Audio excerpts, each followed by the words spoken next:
Hello Yoga Tribe, welcome to day 8 of our self-love challenge. I am bringing you 31 days of challenges, and today's challenge has to do with slowing down.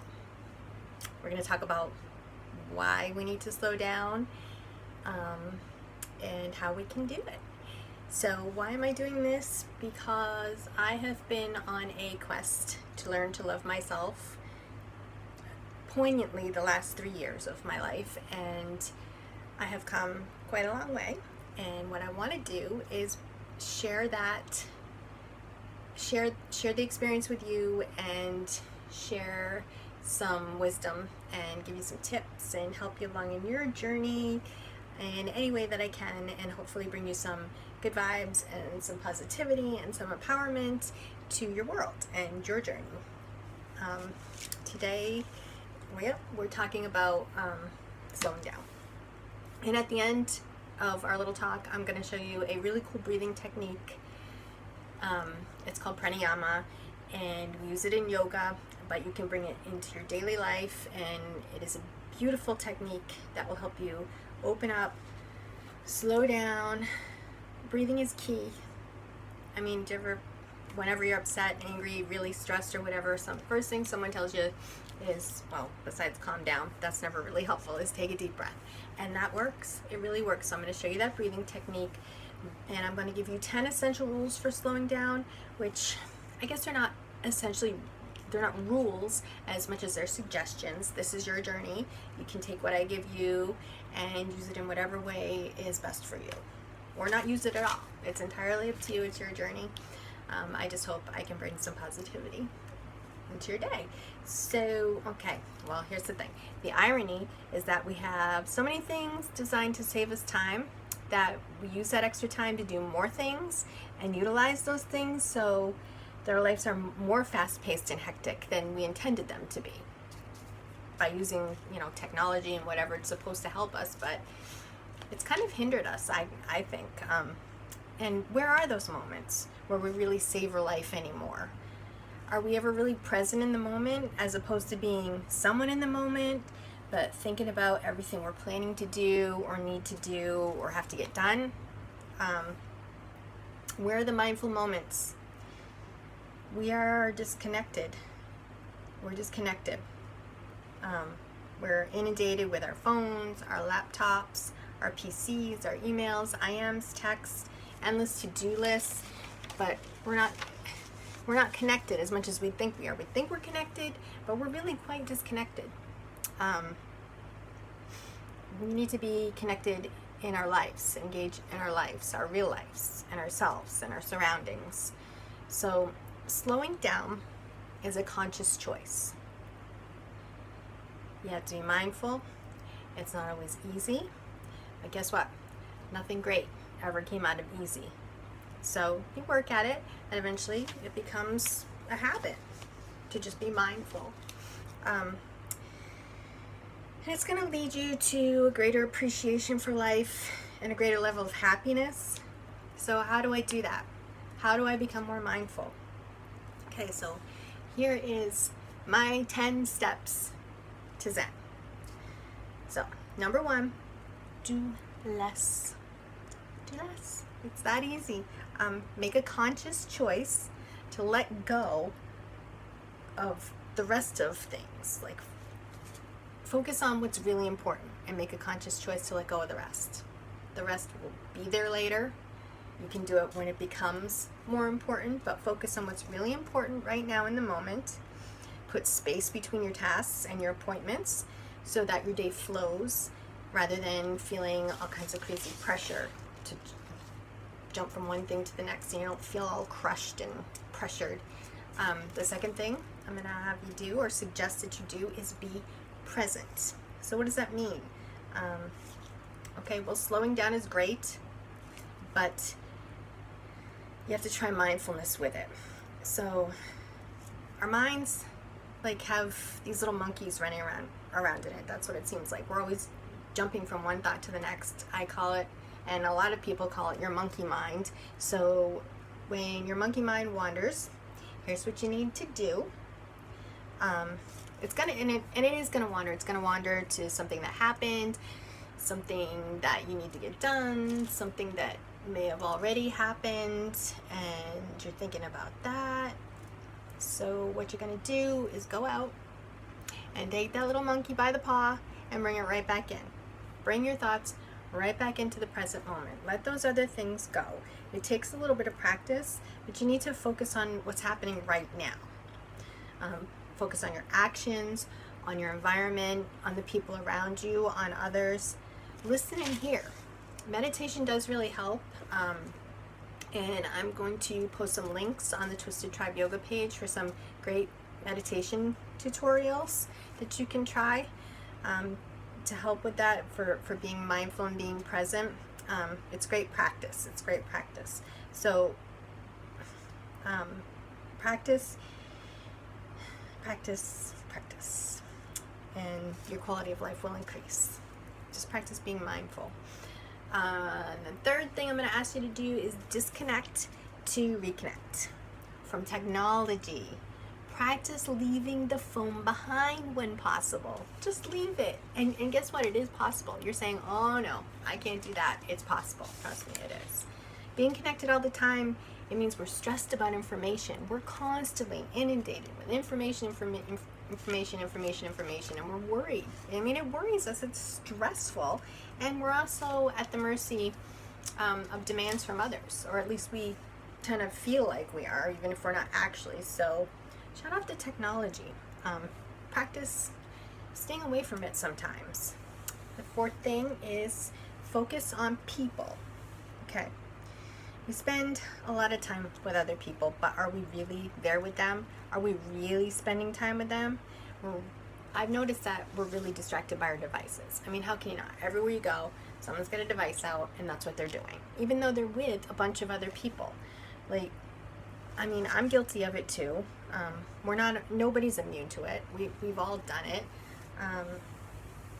So like, I bartend, and I'll be at work, and I see all these people. They're sitting there, they're having their drink, and a lot of times the majority of them are just sitting there on their phone, but there's like real actual people there that you can talk to and engage in. And I felt really bad. I was guilty of this the other day. I was at a friend's house, and they were talking to me, and I was hearing them, but I mean, I was listening, but I don't think I was really hearing them. And you know, I had my phone out, and I had my mind on a bunch of other things, and they said, oh, it's okay, you know, if you're busy, I'll tell you later. And that kind of brought me back to what I was doing. I was like not giving this person my full attention. This person that was here right in front of me, this person that I care about, and you know, it brought me back to the moment and reminded me that, you know, we need to be mindful. We need to really listen.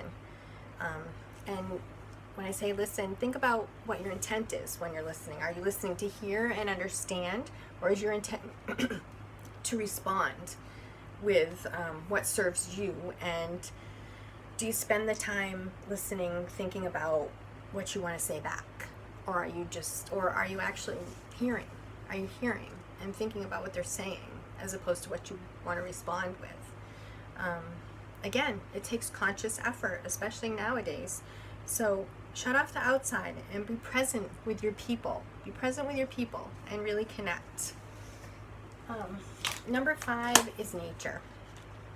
You want to try to connect with nature. It does help in the slowing down process. Go outside. Even in winter. Even in bad weather. Just go outside once a day. Get out of the buildings. We're always in buildings. We're in cars, trains, planes. We're in boxes all the time. So go outside and reconnect with nature. Really observe it. Don't wait for vacation to do it, you know. Take a deep breath. Look at the sky, feel the outside, feel the weather. Do it daily. Do it alone. Do it with others. Just however you want to do it, just do it. It's very, very beneficial in learning to slow down. Number 6, eat slower. Eat slower. Eat mindfully instead of just cramming it in as fast as you can so you can move on to the next task. Put away what you're reading. A lot of us eat and read. Put that away. Shut off the TV.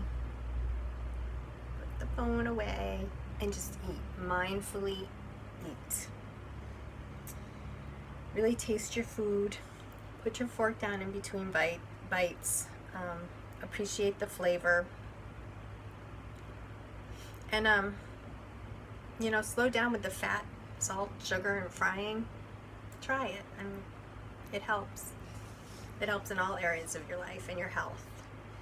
And the journey into loving yourself is maybe stopping or cutting down on some of those bad habits, bad eating habits. When we eat really fast, it leads to overeating, poor digestion, a bunch of other things. So, mindfully eat. Number 7, drive slower. It's crazy out there. It really is. Or if you can't drive slower, at least make it a peaceful time. You can contemplate, reflect. I mean, I don't always disconnect here. In the car, I'm usually like, I've got music on. It's something I enjoy so much, and it's one of my few times that I actually get to fully engage in music.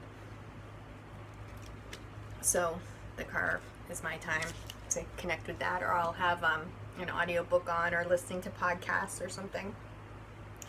But it's relaxing for me, and that's the point. I'm mindful in what I'm doing there.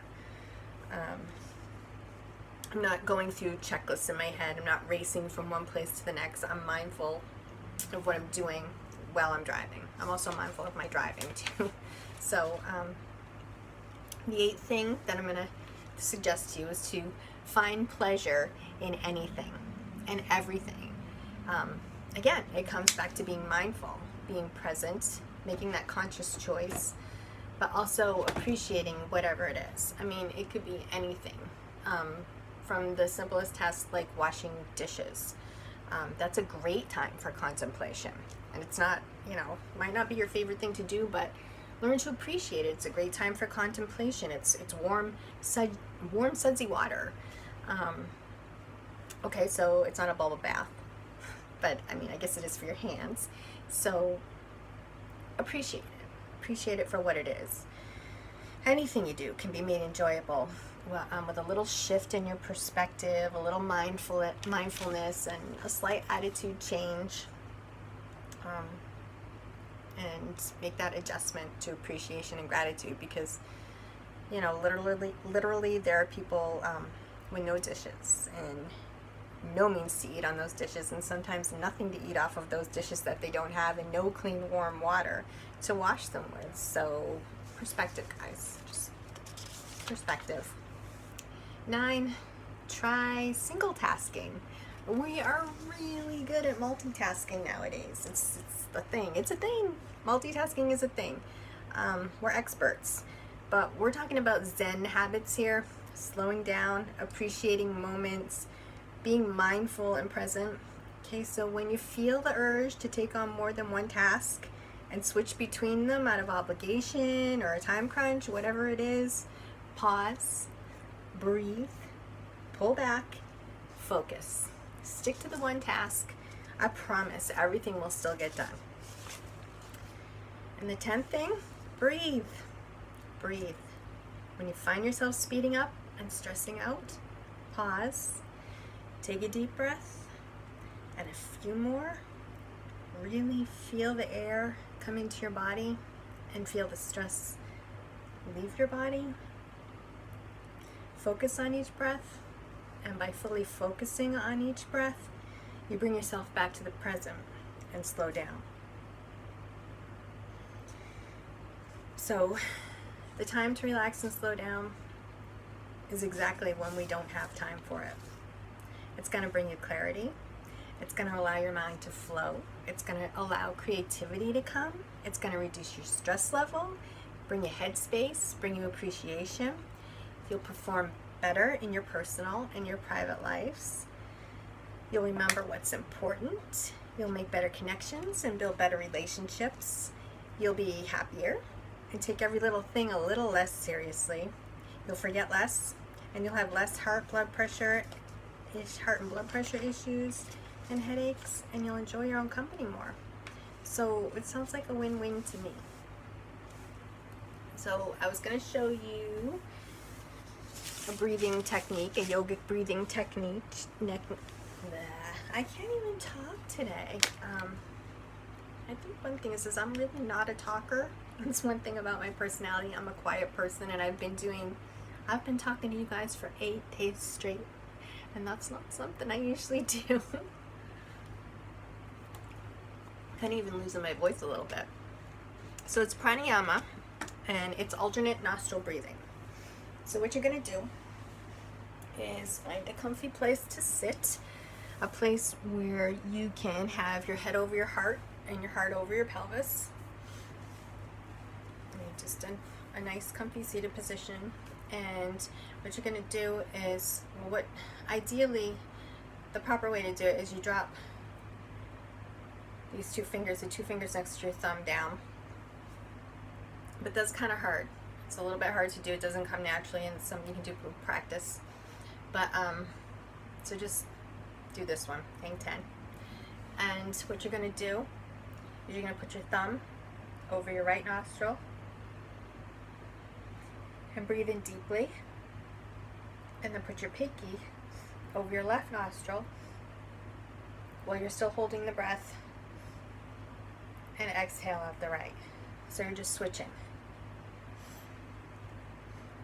Holding the right nostril, inhaling through the left, covering the left, exhaling through the right. So just do that with me a few times. It's hard to talk and do it at the same time. So there you go. Hold your hand like this. Start on the right side. Inhale with me. Switch.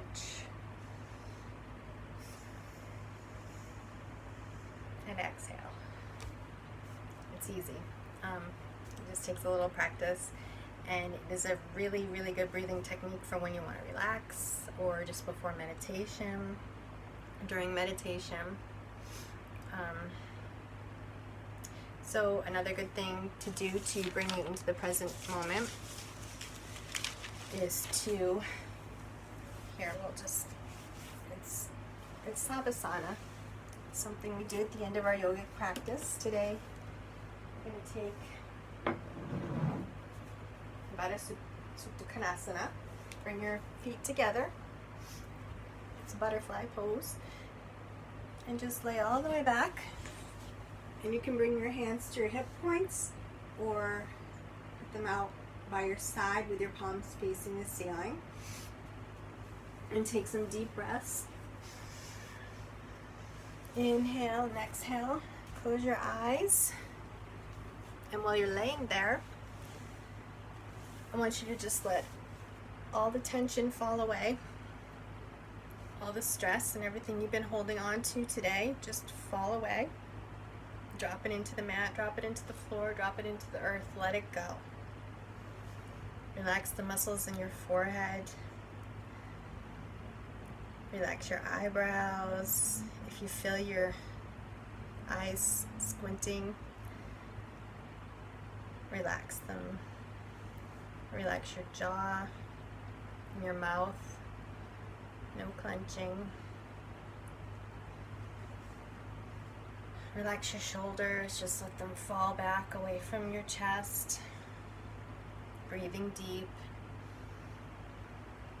Inhaling, exhaling. Allow any tension in the middle of your body to fall away, in your hips. Relax your leg muscles. Just let them fall open. Let your feet fall open. Don't curl your toes. You should be completely relaxed. And then you can do this with me the opposite way, starting at your toes. And you can do this on your own and think it in your head before you go to bed, or during or after meditation, I should say.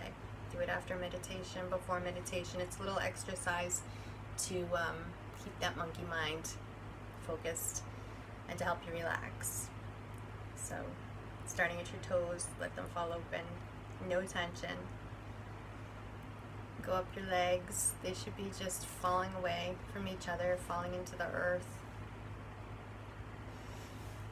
Anything you're holding onto in your pelvic area, let it go. Your stomach, no clenching, relax everything. Your chest, let your heart open up. Let your arms and your fingers, just everything should be completely relaxed and loose. Your shoulders, your neck, every muscle in your face, your jaw, your eyes, your forehead, the top of your head. Just let everything relax and fall deeply into the earth. And again, I will post those meditation tutorials, and I will see you tomorrow for day 9. As far as the rest of today goes, slow down. Slow down. It's a good thing.